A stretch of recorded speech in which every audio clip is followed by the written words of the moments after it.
What's going on, guys? So, we're in the woods, not too far from the house, just down the creek. You guys know what this is? Many of you probably do. Here in the U.S., this is a wild grapevine. Around the world, though, they're used for a very interesting purpose. If you are thirsty, they hold lots of fresh, clean, drinkable water. Now, I have my little tiny knife. That's all I got on me. This knife actually is stored in my belt buckle. If I get my shirt out of the way, it stores right there in my belt buckle. I'll pull it out, and I'm going to go ahead, and it's not easy to cut with this knife, but it's doable. It's hard. I didn't bring a tripod with me, so we will just, hang on. Give me just a second. I'm just going to notch it and break it. Well, apparently I didn't notch it deep. This knife is very, very sharp, but it's not very, very big. So we notched it right there. Well, let me put the knife up. Don't do dangerous things with knives. Okay, knife is stored safely in tree, so I'm not going to cut my fingers off, hopefully. And then we'll just bend it like that and break it. And see, we'll pull it down. You don't have to cut all the way through a vine. And let's hope this one does it. Oh, there it is. Starts dripping, and that is sweet, perfectly drinkable water. And these vines are all over. And the trick to it, you cut one end, and you just cut the other end. And when you break it, it works like a straw. It just starts dripping like that. And the bigger the vine, which they're all over the place, see all those vines? They are everywhere. The more water's in them. And it's safe to drink. Now, however, I'm standing in a creek. Many people will be like, well, I just drink creek water. You don't want to do that. See, in this creek in particular, I've drank out of this creek, by the way, and I did not get sick. But a few days after drinking out of this creek, I walked up here, and right about the tip of my finger there was a dead possum laying in the water rotting. So I very easily could have gotten sick, which is why you don't want to drink out of unknown water sources. Now, there's the thing called the Indian well. Many people who look into survival and all that, they know that you can do that. And all an Indian well is, you come back. This isn't a good demonstration. I need to find a little wider place, maybe even up there. But all you do is, this would work in a pinch, and it's safer. Best thing to do is boil the water, but you just dig down. And it's safer. It's not 100% foolproof, but as we dig down, we hit the water line. That water seeps through the mud. And besides being muddy, it's mostly filtered. You get all that bad stuff out of there. It's mostly filtered.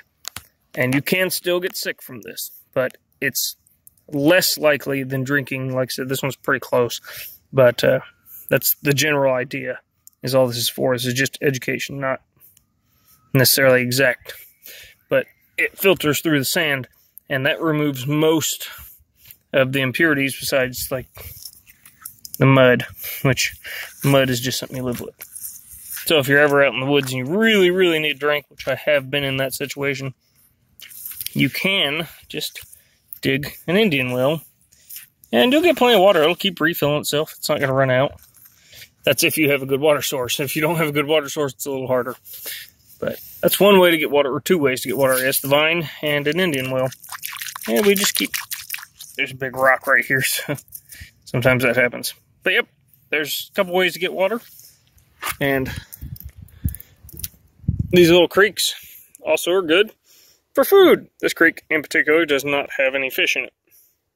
It's just too far, it's too small.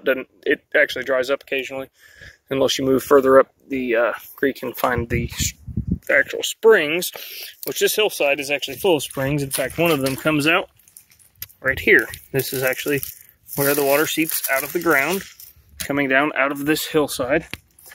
I have a beetle biting me. But yeah, it'll just seep out of the ground. And that is probably, I would definitely dig this goop out of the way, but that is probably a lot safer if you wanted to go ahead and dig down into that and see how the water just keeps flowing out. So that's your best bet if you can find the spring. So Also, there's plenty of food in these nice rotten logs. I'm not going to eat any bugs today, mostly because I don't feel like trying to move a big, heavy log. There's deadfall all over, and you can eat the grubs if you really want, preferably with a fire, because they do carry parasites. Parasites are unpleasant. Pretty sure I had Giardia once. Can't confirm it. Never went to the doctor, but it was very, very, very sick for about 2 weeks. It was not pleasant. But yep, just some quick little woodsy knowledge. And you'll notice this stuff, you'll see that around springs and in certain creeks that are spring fed, and that isn't oil. Well, not like you think of oil. That's actually just mineral deposits. It comes clean out of the ground. So you'll see that occasionally. And sometimes it'll be an orange rust color. It'll be kind of gross looking. And you can avoid that just because it's kind of gross looking, but in a pinch, it's probably safe. But like I said, you want to find the source of the water as close as you can or out of the ground. Because sometimes there's dead things in the water, or there's beavers, and beavers carry Giardia, and there's Cryptosporidium, and there's really nasty parasites you don't want in your body to make you very, very sick. And then you can just walk along and you can look for good edible things like these lovely little fiddleheads that are cooked. The little fuzzies burn off. And you can eat most bugs. If in a pinch you really needed something, earthworms. They're everywhere. They taste like dirt, literally.